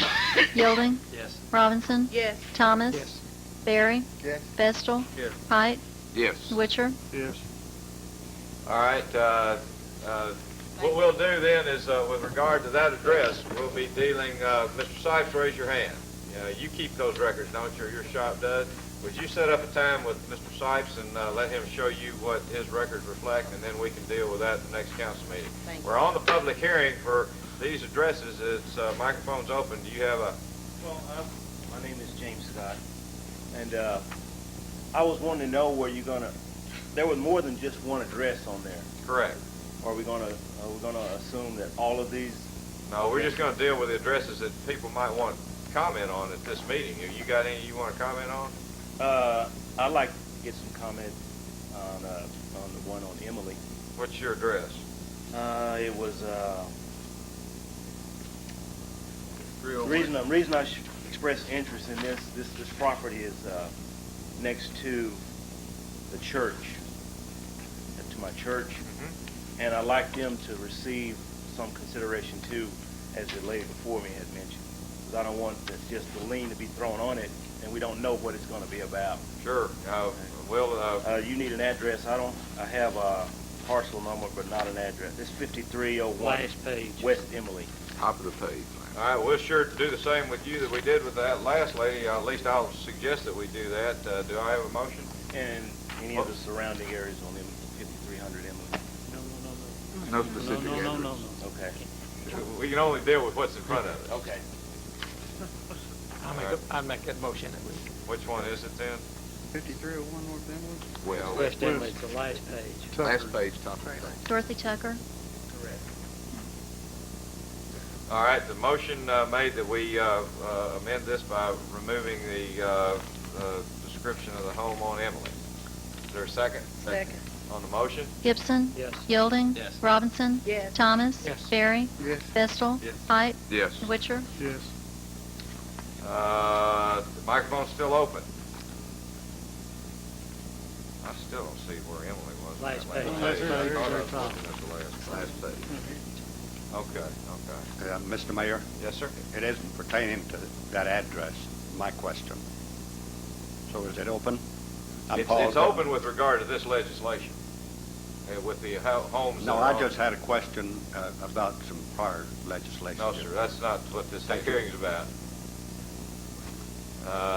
It's on this legislation. The public hearing is on the lien legislation that is currently before the council. And there are a variety of addresses there. I won't call them all, but they were published in the newspaper. So anybody else would care to make any comments on RO 319? All right, none appearing, I shall adjourn this public hearing. With those two amendments, Move for adoption as Second. amended. motion made and seconded that we adopt as amended. Ms. Whitby? Gibson. Yes. Yielding. Yes. Robinson. Yes. Thomas. Yes. Barry. Yes. Vestal. Yes. Height. Yes. And Witcher. Yes. Resolution. I'm sorry. Procedural question, and you will bring those two individual addresses back after Yeah, conferring with. Yeah, Mr. Sipes will meet with those individuals and go over the liens that are reflected in those two addresses, and then, subsequent to that, bring the legislation back unless there's some problems that we need resolved. Next item, I'm going to hold the issue with regard to setting a weight limit until the next council meeting. Next, would you go into ordinances? Ordinance 0312, Mayor Hayes. I am also going to hold that. That has to do with rescinding the adoption of the resolution allowing a special use, and then I intend to call the next one, Ms. Whitby. Ordinance 0313. Please call it. This is an ordinance amending ordinance number 7516, allowing a special use for a solid waste transfer station in the I-2 zone. First reading. Suspend rules, place the ordinance on its second reading. Is there a second? Second. On Tell the us what- motion? Tell us what you're doing there now. No, that's just correcting the legal. Oh. That We we were tried going to do before. last time, but you wouldn't let me. Gibson. Yes. Yielding. Robinson. Yes. Thomas. Yes. Barry. Yes. Vestal. Yes. Height. Yes. Witcher. Yes. An ordinance amending ordinance number 7516, allowing a special use for a solid waste transfer station in the I-2 zone. Second reading. Suspend rules, place the ordinance on its third reading. Second. On the motion? Gibson. Yes. Yielding. Yes. Robinson? Yes. Thomas? Yes. Barry? Yes. Vestal? Yes. Height? Yes. Witcher? Yes. An ordinance amending ordinance number 7516, allowing special use for a solid waste transfer station in an I-2 zone. Third and final reading. On the question? Gibson? Yes. Yielding? Yes. Robinson? Yes. Thomas? Yes. Barry? Yes. Vestal? Yes. Height? Yes. And Witcher? Yes. On the emergency, Gibson? Yes. Yielding? Yes. Robinson? Yes. Thomas? Yes. Barry? Yes. Vestal? Yes. Height? Yes. Witcher? Yes. Tell you what, let's go back to 0312 and let's read it one time, then I'll hold it. So,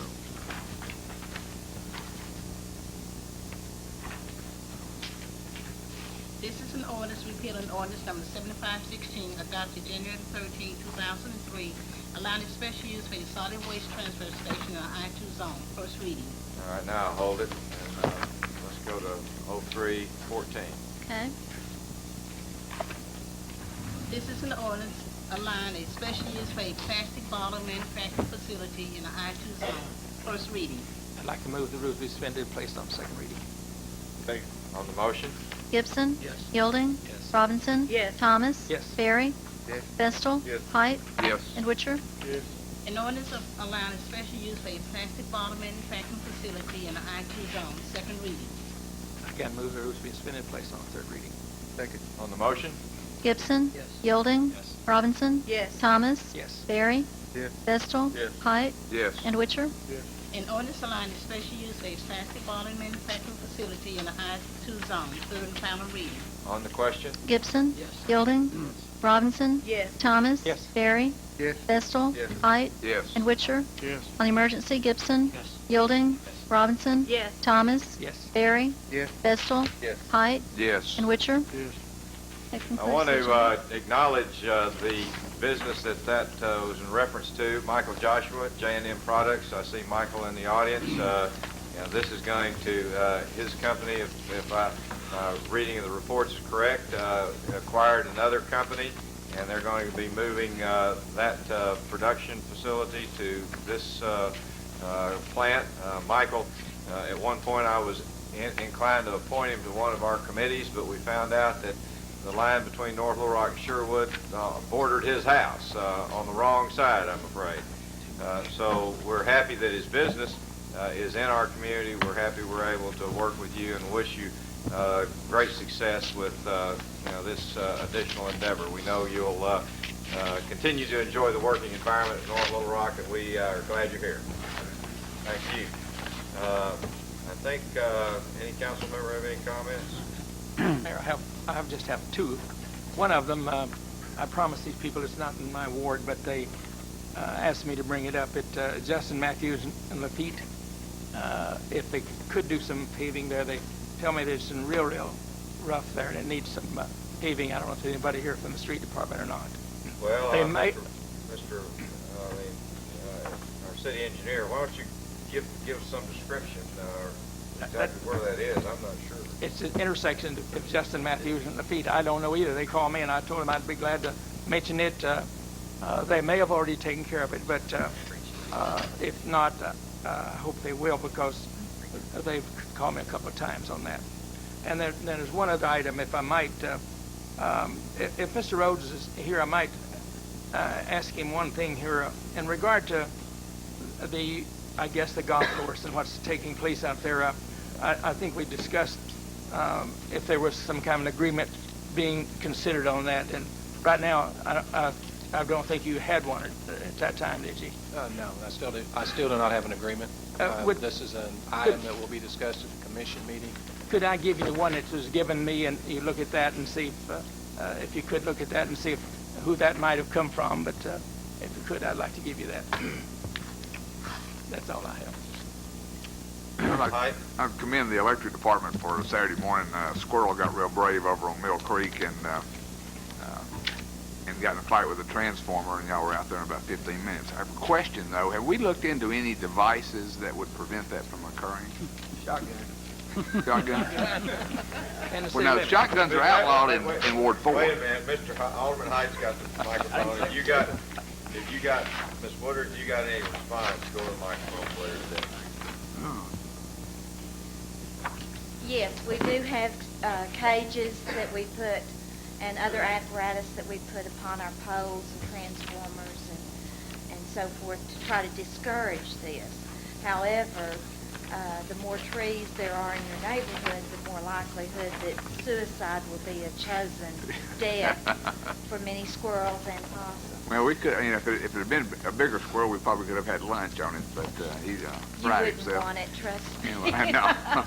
Anyway, I think Ray Johnson's the one that came out there Saturday morning. We were discussing the possibility of putting something on and it occurs frequently in my neighborhood. I'll get the address afterwards and we'll check that out. Thank you. Alderman Gibson. Thank you, Mayor. I met last Wednesday out at the State Representative Public Health Committee, and one of the things we've been working on for many years in North Little Rock has been the expansion of our health department. Obviously, we expanded it, but we've taken over the old general offices and the old blue room and some other area there, and we happen to have two representatives that sit on that committee, Representative Dobbins and Representative Martin, and I asked them to look and see if there's some way to include at least $250,000 from the state for the expansion of that facility. Item 2, Mayor, I know you're having some conversations probably about the rest of the money that's owed us from previous years on other projects. We're going to do as best we can. Let's continue to do so. Any other council member? Microphone's open. I'm sorry, Alderman Gilliam. I'd just like to remind everybody when we talk about how much money, we might need for certain things in this city, that you think about operational money. And, there's a number of different things from streets to everything, but mainly what you need to be thinking about is a new fire station and about $400,000 that's going to be needed to do it. That new fire station will be out in Willow Beach area. It's going to be needed where, a couple years we're going to have to do it, and we're going to have the money to pay those firemen and put those people out there, and we're going to have the revenue to do it. And it's not a capital expense that's the problem. It's not building it. It's putting the firemen out there. And public safety is one of the basic things that municipal government can do, and you just need to be thinking about that, because it's going to come up. Because when the time comes and when I can see it in the budget, I'll be the one to bring it up. So you won't have to worry about it, Alderman Thomas. Because we're going to do it, but we're going to have the revenue to do it, and it's going to have to be revenue that's operational, that we can spend for operations. And that's all I have to say. Microphone's open. Good evening, gentlemen. I'm James Ard. I'd like to make a couple of comments on the privilege taxes. I did call Little Rock. Little Rock said mine for what I do subcontractor would be $100, and they would send me in writing it would be $100. And when I talked to Alderman Gibson, and he did do some research, I do appreciate it, it could be about $75 when they got through, if I remember correctly. I have one question. We have ordinances on the books. For example, Alderman Yielding, there's one on there about satellites. When you install satellites, you're supposed to come down and get a permit to do it. Why does the city not enforce that? When you put up an antenna on your house to pick up your local channels, you're supposed to get a permit to do it. There's money there. If you want to up the privilege taxes, let's start picking up the revenue we already have on the books. Thank you. He said, Mr. Ard, if you would, I've got Little Rock's ordinance here. He said, Mr. Ard, we want to call to your attention that although up until this past month, you're correct, but you, in referring to this council as gentlemen, you neglected one council member. Sure did. I'm sorry. That's okay. Just don't let it happen again, right? Better not, or you can you will be called down, and I apologize. That's got by me. Thank you very much. I'm sorry.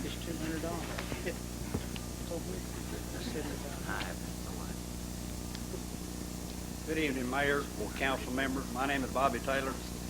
I live in Rose City. And been tonight, I noticed everybody here is trying to put their name in the hat for money for upcoming project things that's going on, whether it be north, south, east, or west of the city. It's been a while since I have brought this up, and I have talked to Mr. Flowers on the England Highway.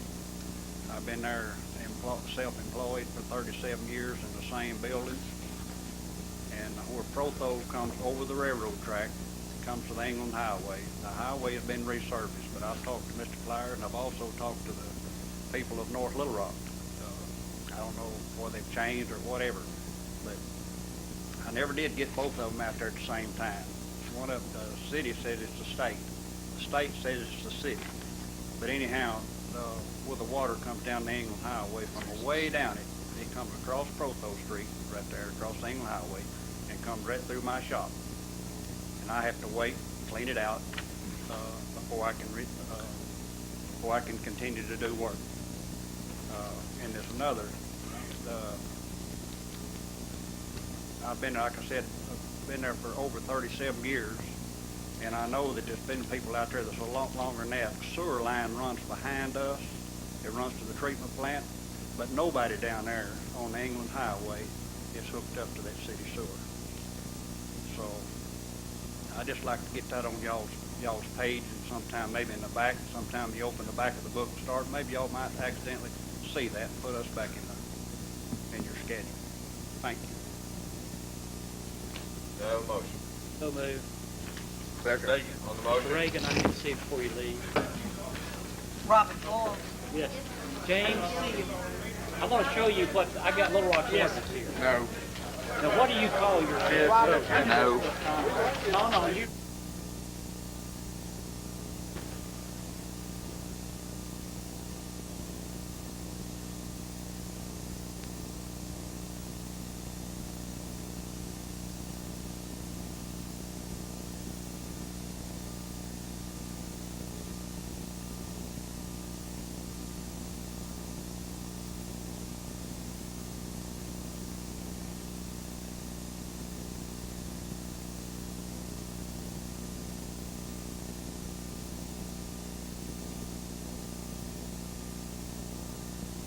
Speak to me of passing days and nights and passing time. The falling leaves are whispering, winter's on its way.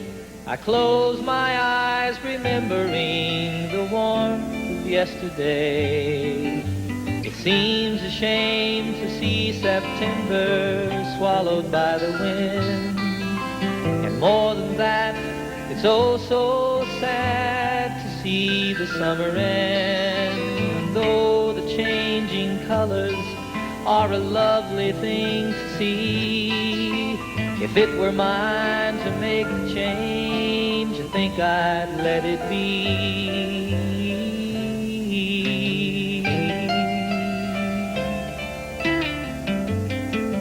But I don't remember hearing anybody asking me.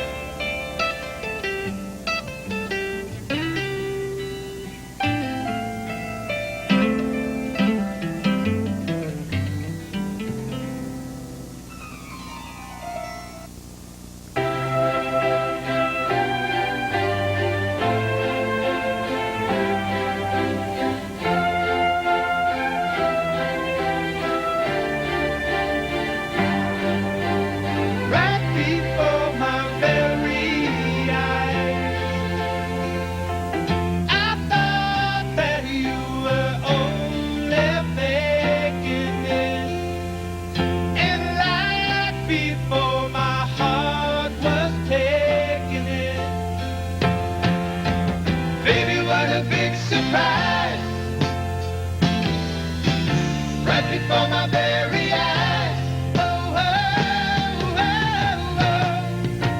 Yesterday it seemed to me my life was nothing more than wasted time. But here today is all that changed my mind. Baby, what a big surprise.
surprise.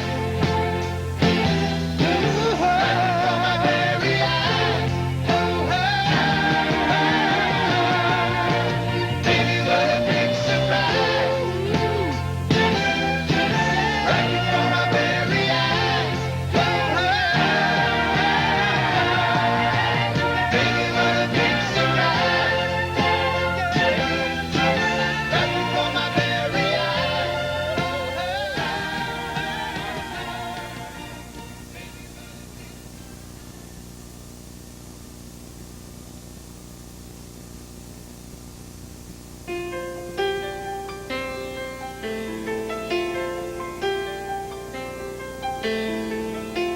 Put on my blue suede shoes and I boarded the plane.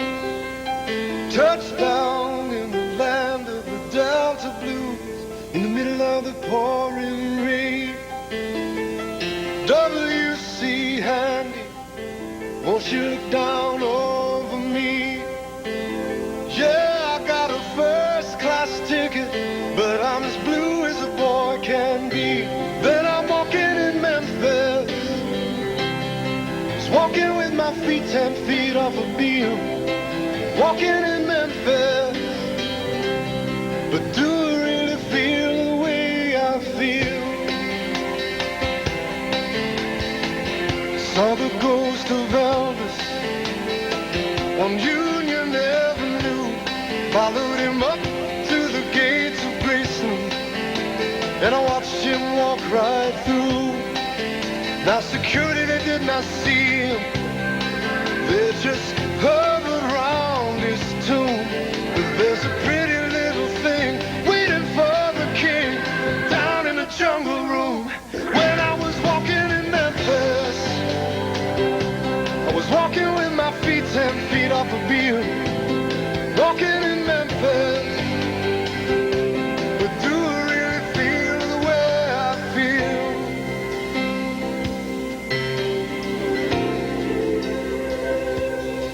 They've got catfish on the table, they've got gospel in the air. Reverend Green, be glad to see you when you haven't got a prayer. Boy, you got a prayer in Memphis.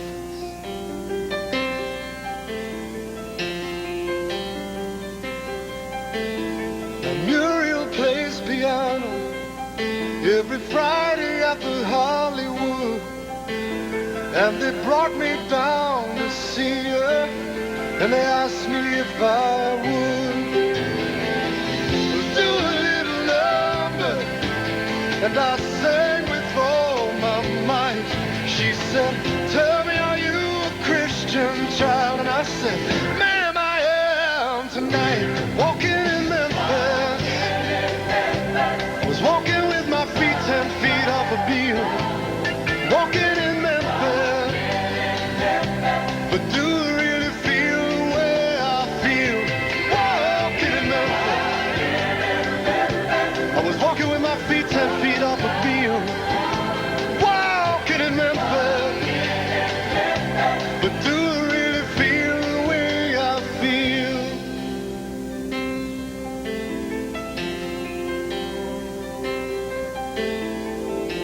Put on my blue suede shoes and I boarded the plane. Touchdown in the land of the Delta Blues in the middle of the pouring rain. Touchdown in the land of the Delta Blues in the middle of the pouring rain.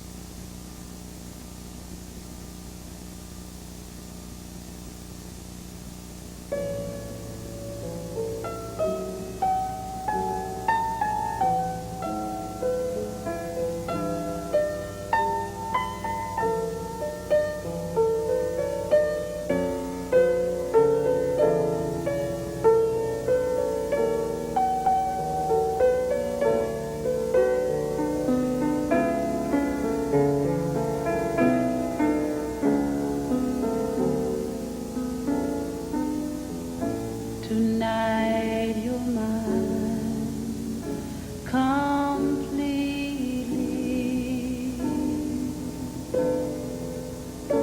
You give your love so sweetly.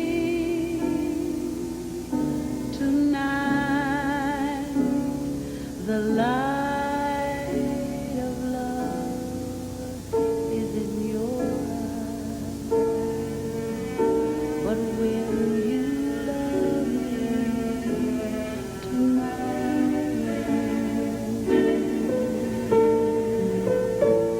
Is this a lasting treasure or just a moment pleasure?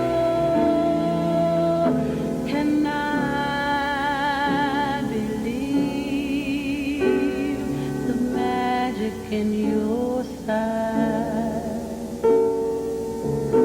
Will you still love me tomorrow?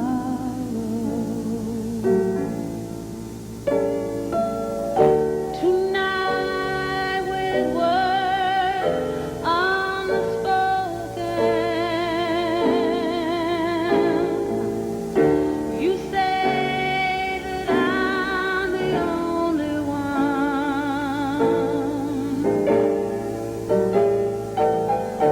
But will the spell be broken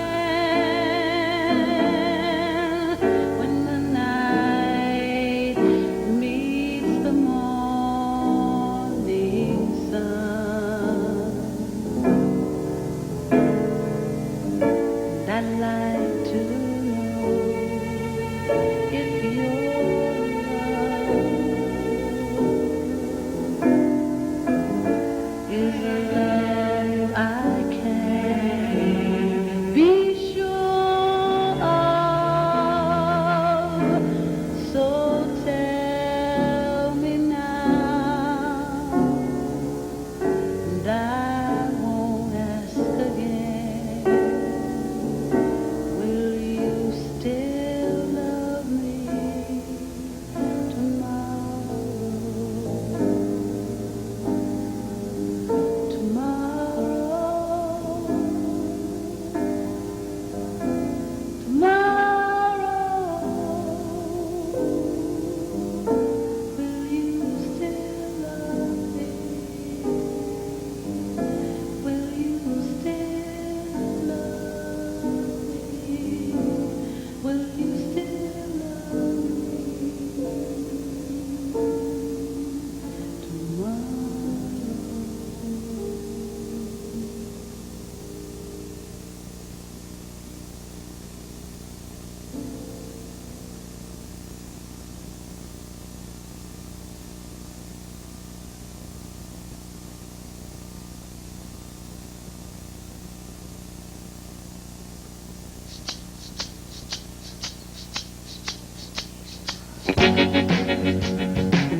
Taking and giving my day by day.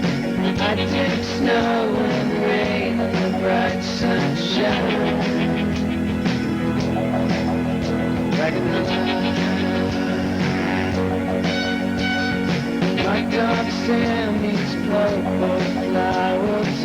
Ain't got much, but we got sours. We take snow and rain and the bright sunshine. Dragging the line, dragging the line.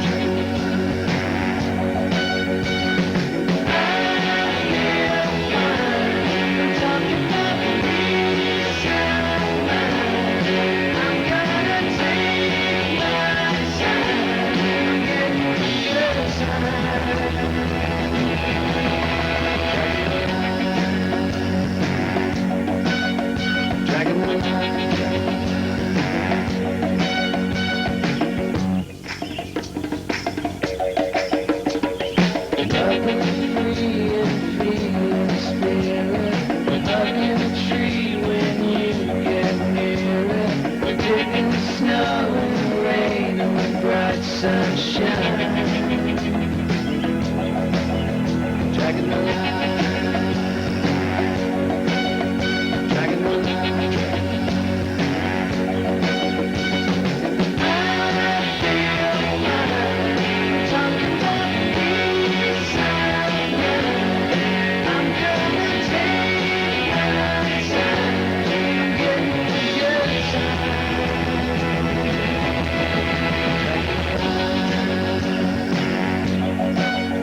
Dragging the line,